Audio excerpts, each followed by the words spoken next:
Busy video this week. We've got two competitions now. We've got the jet bike to have a look round, and we've got a new press tool to make to press out the flame tube back wall. So let's get on with it. Such the competitions. First competition is with AQ Group. Follow the link below in the description to enter that competition. And to my competition with a £50 cash prize, or whatever currency you prefer, and 2 t-shirts for runners up to celebrate the launch of my new merchandising store. All you've got to do is like, subscribe and click notifications, and then enter the answer to the question I'll give later in the video in the comments section below. So now let's have a look around the bike.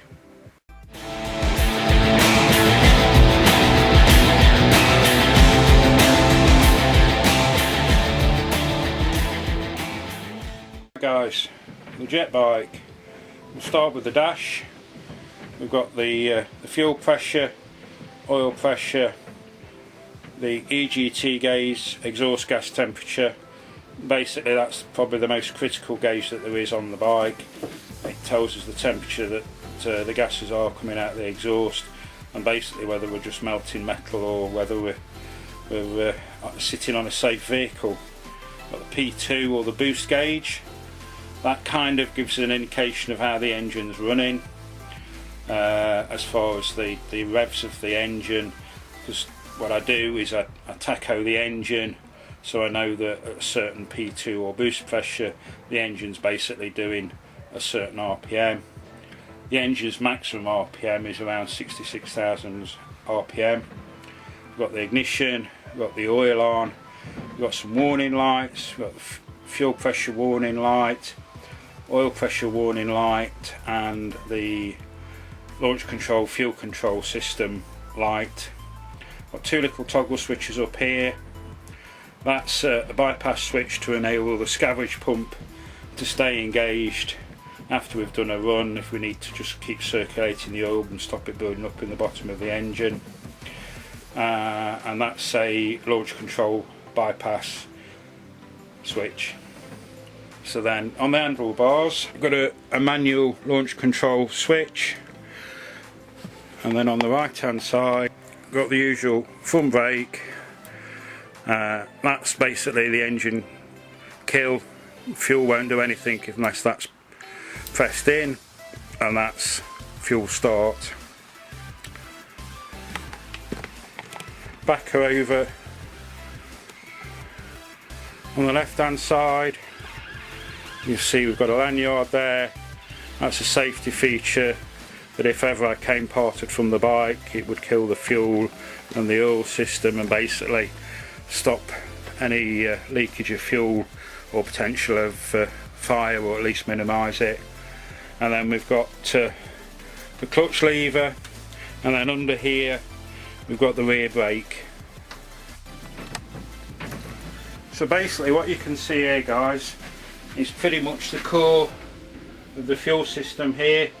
That's the throttle body that originally was a needle valve. It's been modified, the tip of the needle valve's been reprofiled.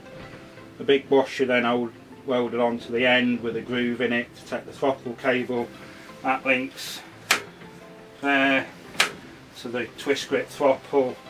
There is a speed controller for the fuel system, but basically that just sets the minimum fuel requirements, and then from there you use the throttle to control the engine. There's the main fuel cut-off solenoid down here, and at the back of here is the fuel control system that is tied in with the launch control, but you get a better view of that from the other side, so I'll do a shot from the other side. There's the main fuel pump down there, the secondary fuel filter just there. So just here, guys, we're looking at the hot part of the engine realistically. This is where all the exhaust gases come out the engine.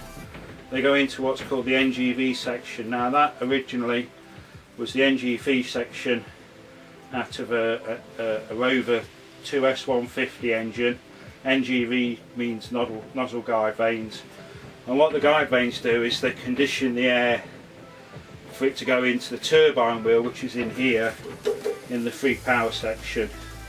That's a piece of 8mm stainless plate, and then there's a ring inside there which is about 10mm thick. The worry is that if the turbine wheel, or the free power turbine wheel, speeds above 47,000 RPM, it can get a little bit unstable, it can break, and at those speeds the tips are travelling at the speed of sound, so there's a lot of energy in there that could make a mess of me or anyone else in its path. So that's there to hopefully, the intention is not to allow the turbine section to get up to those speeds. That's why I mentioned the fuel control system and the launch control system. That's all tied into the free power section through the clutch housing, which we'll just have a look at now.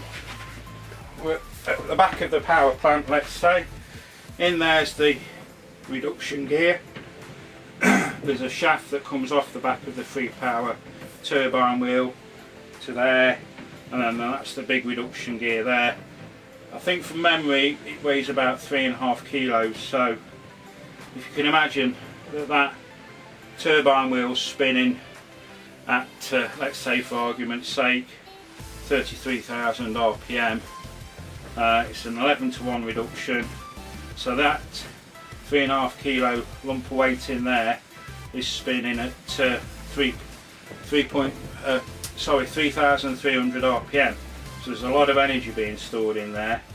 That's the oil feed for the output bearing in there, and this basically is the shroud for the twin AP Racing twin centerplate clutch. As you can see, it's quite robust. Obviously, again, there's always the risk that clutches let go and clutch plates can let go. And then there's the final output, which is done through an XS 1100 Yamaha bike output bevel shaft, bevel unit, and then there's a shaft that goes all the way through, and then an outrigger bearing there, and then the chain going back to the back wheel. Just below is the oil reservoir. There is a plate on top of it, obviously to enable access for changing filters. That's the oil line in from the scavenge pump. There is a mechanism in there to help take the air. The nature of how the jet engines work, and even turbos in your car, there's a lot of air actually manages to get past the seals, so the oil that comes out tends to be a little bit frothy, so we need to try and get that air to separate out as quickly as possible. It's not so bad with this one, as the oil used is automatic fluid transmission oil, whereas a lot of the guys running the traditional turbo bearings and everything, they just use normal engine oil, and the oil can get quite frothy, so you have to probably allow at least twice if not 3 times the area in your oil tank to allow for that froth oil to come back out. So basically that's pretty much all down the right hand side of the bike. Just have a quick look at the oil pump. Just underneath it is the ignition, and you can just see the tip of the spark plug for the engine sticking out. So there you go guys, there's the scavenge oil pump. It pulls the oil out the bottom of the engine, and just below the pump is a little black tube. That's the high energy voltage generator that just drives the spark plug. These were a marvellous find some years ago now. They seem to be everywhere. For years one of the hardest things was find a reliable source of ignition for the engines that we were building. I can now build a high voltage, high amperage surface discharge ignition, which is used like in the commercial engines, but that's necessary for the engines that spray fuel in wet. This is an engine works a little bit like a Primus stove if you're familiar with one. The fuel's sprayed into what's called evaporation tubes. They're preheated with propane, and as the fuel gets in, it evaporates and burns, and the process carries on when you add more fuel. To the front of the engine and the starting mechanism. The motor that we use for starting is basically a 1/5 RC buggy, 3-phase electric motor. I use a 300 amp 16S electronic speed controller with a Palulo RC controller to control that. And the way this basically works, this is a Bendex clutch, I think people call them, or a Bendex. This I had to reverse engineer from a similar thing to what they use on the Model RC planes. I think I've probably made 10 or 12 different versions before I got something to work. The beauty of using the controller, the electronic speed controller, is that you can actually brake this motor, you can actually lock it electronically. So this spins the engine up to about 30,000 RPM, and then when the engine, the motor brakes, it enables then the Bendex, that pin then goes back into that groove there, so it disengages from driving the motor or driving the engine, and the engine just sits there, and when you've added your fuel, and that will quite happily run. A lot of us, and some of us still do, use compressed air dive bottles to start the engine. This did used to be started on air. The jet carts that I've built have been started on air. It just seemed something interesting to try. There was times when I was breaking speed controllers and things weren't working properly. I had to have a new bell mouth made to handle the loads that can be put through it. There were times I'd wish I'd not actually started doing it, but now it works, and it works well. I'm happy with it. It just makes life a little bit easier to get the engine started. Normally there's a screen on the front, an anti-foreign body or FUD screen or whatever people call it. It's just a screen to stop crap getting in the engine basically, but I've took that off so I can let you see the starter system. So we'll move around the other side now, and you can have a little closer look at the fuel system and the oil system.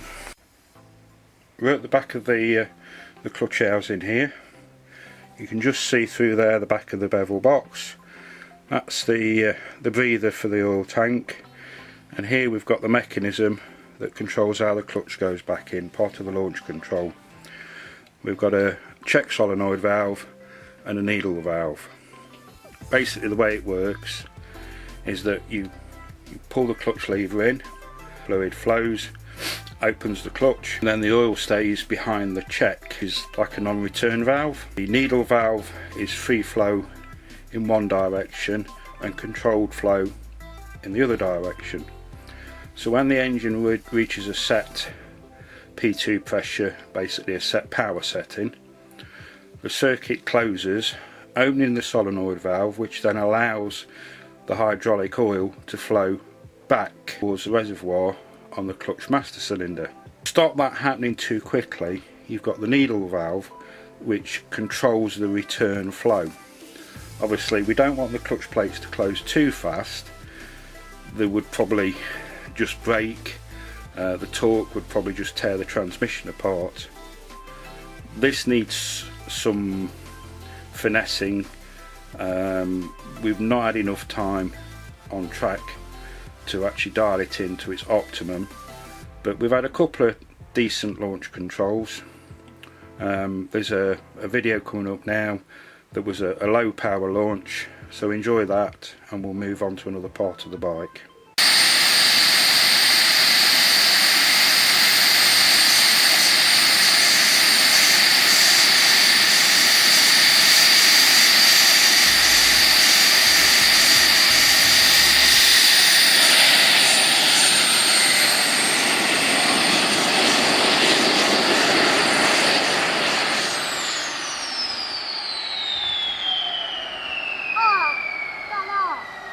You can just see there the speed controller for the main fuel pump. Bikes are quite compact, so it's a case of squeezing little bits in where you can. There is another speed controller, which is the one that manages the oil system. That's actually under the seat, and not at an angle I can really get a good picture at for you, but suffice to say it's pretty much the same unit. It is self-governing. It knows how many amps are being drawn. If it sees a reduction in the amount of amps that are being drawn, it compensates to keep pumps and systems running at the same speed. Better look here at the fuel system. That's the primary fuel filter. There's a manual fuel cut off there. If there's any issue with any of the solenoid valves, or why it's parked up for any length of period, normally just leave that switched off. That's the main fuel relief. So if we well, it's to prevent us actually overrunning the engine. When the fuel pressure gets to a certain setting, it will just allow fuel to bleed past. That blue line under there, that's the pickup for the fuel pressure gauge. This solenoid here and this little needle valve, that's all tied into the launch and fuel control system. Basically what happens is a tacho which looks at the flywheel, which the flywheel is directly linked to the reduction gear. We know that there's an 11:1 reduction, so we know that if the flywheel's doing X speed, then the rest of the transmission are doing certain speeds. So basically, when there's no load on the system, at idle, pretty much the clutch and a lot of other transmission can spin freely, there's no load on it. So to stop the thing from overspeeding on the start line, if once the clutch reaches a set speed, it starts to release fuel so that the engine won't actually keep speeding up. This, when you then bring the clutch in, slows the clutch housing down. That mechanism closes, so as you leave the line you actually get a little bit more fuel to give you an assist to get off the line.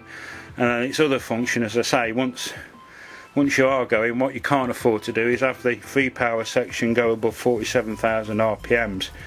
It's actually set a lot lower than that. I think from memory it's set at something like 35,000 RPM, and again it will just relieve fuel so that the engine won't overrun itself, and it won't overpower the free power section. Just here we've got the main oil filter, pressure side. As mentioned before guys, this engine works on evaporation, or evaporating the fuel, so you have to prime it, you have to heat the evaporators. That's basically the main gas line in there. Plug it up to the start cart. That there is just a reminder for me to turn the main fuel on. As I say, when it's parked up for long periods, it's left switched off. And yes, I have gone to start the engine and nothing happens, and begin to wonder why, and it's normally down to me my own mistake. The engine, I'm not going to say much about the engine now, because the plan is to do a complete breakdown of the engine and how all the internals work. All I will say is the engine was built by John Wallace, one of the founder members of the DIY gas turbine group. It's a 994, meaning that the can that it comes in, or the outside diameter, is 9 inches, and the compressor wheel, the inducer on the compressor wheel, is 94 millimeters. The rotating parts are basically based around a TV94 turbo. You can see some of the pipe work for the oil system, the fuel system and the air bleed system. But as I say, I'll go into more detail in another video with the engine, probably when it's due a check over, so I can pull it out, take the case off and show you all the internals. So it's an evaporator engine. It uses 18 Inconel evaporation tubes with syringes that inject the fuel into the evaporation tubes. So as I say, later I'll do a full rundown of the engine. It's not always about enjoying the riding of these things. Don't get me wrong, it's nice and the kart's been fun, and I'm sure the bike's going to be fun when I get a chance to do a bit more of it. But it's the problem solving, it's finding solutions. We haven't got the budgets that big companies have got. We sometimes have to repurpose and recycle things, but yeah, it's enjoyable. The new engine, I'm hoping, is going to be as enjoyable, set to new standards. So guys, we've had a look around the bike. If there's any questions you've got, just drop me a message. I'll answer them best I can. If there's anything I didn't cover, anything you want to know about, as I say, let me know and I'll try and get the answer. So now the fun bit, we get to start her up.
So as you can imagine, that didn't quite go as planned, but that's just the nature of what we do.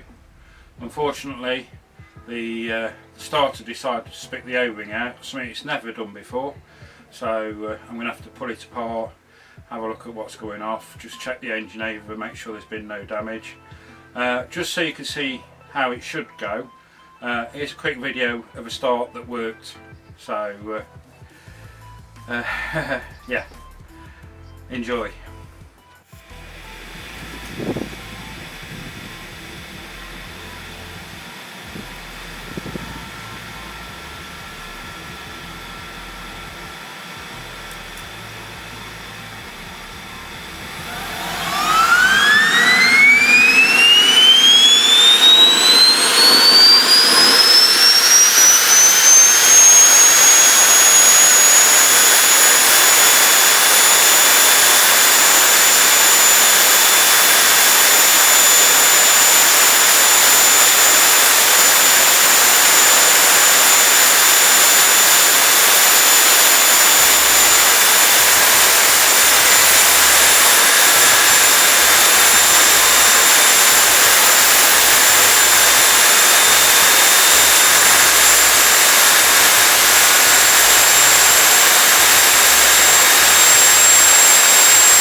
hope you enjoyed seeing the engine run. Let me know in the comments below.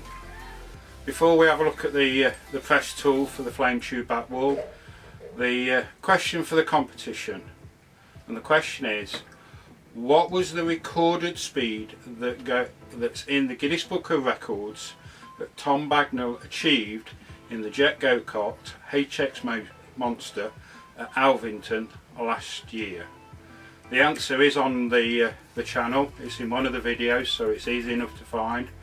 As I say, like, subscribe and click notifications, and then enter your answer in the comment sections below.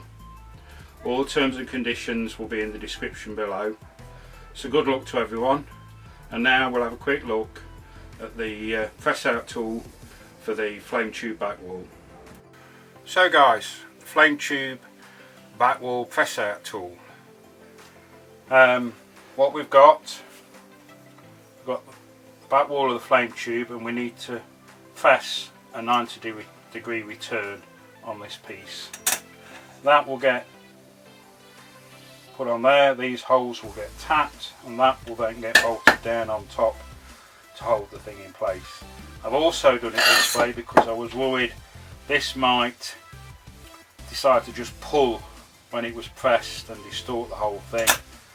I've got a machine, an angle on there and a groove to take that so it sits central. We'll get all that done, get it assembled, get it to the press, and then we'll come back and see what we've got.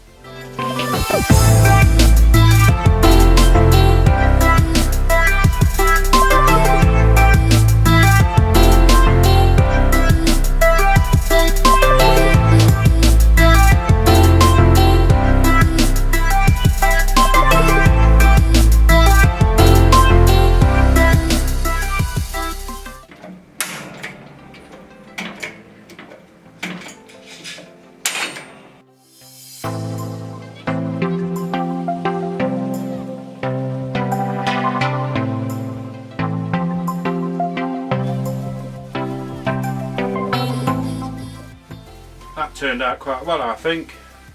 Let me know what you think. Comment below. Once again, thanks for watching, guys. Please like, subscribe and click notifications to enter the competition. And until next week, take care.